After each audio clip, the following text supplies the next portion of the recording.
আসসালামু আলাইকুম, আশা করি সবাই ভালো আছেন। বরবাদ নিয়ে এত হিংসাত্মক কারণ কি? জাস মাল্টিমিডিয়ার কর্ণধার আব্দুল আজিজ তিনি হিংসায় ফেটে পড়লেন, আর তিনি শাকিব খানের বরবাদ সিনেমা নিয়ে কি বললেন? বরবাদ আসবে, দাগি আসবে, জঙ্গলি আসবে, এই সবই অ্যাকশন ছবি, সবই মারামারি। বরবাদ সিনেমার টিজার কবে আসবে এটা নিয়ে আলোচনা তুঙ্গে ছিল। তবে টিজার আসার পরেই অ্যাকশন দেখে অনেকেই ভয় পায় বা অনেকের ভিতরে হিংসা শুরু হয়ে যায়।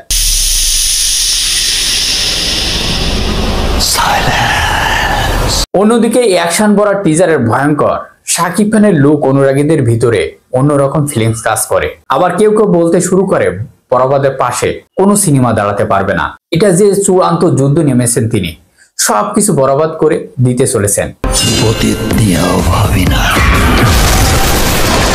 বরবাদ নিয়ে কেন এত হিংসাত্মক কারণ? জাস মাল্টিমিডিয়ার কর্ণধার আব্দুল আজিজ তিনি হিংসায় ফেটে পড়লেন এবং শাকিব খান কিভাবে এবার ঈদে বেশি হল পায় দেখা যাবে। কারণ এবার ঈদে যে ছবিগুলো রিলিজ হবে সবগুলো ছবিতে অ্যাকশন ভাইলেন্স আছে বা থাকবে।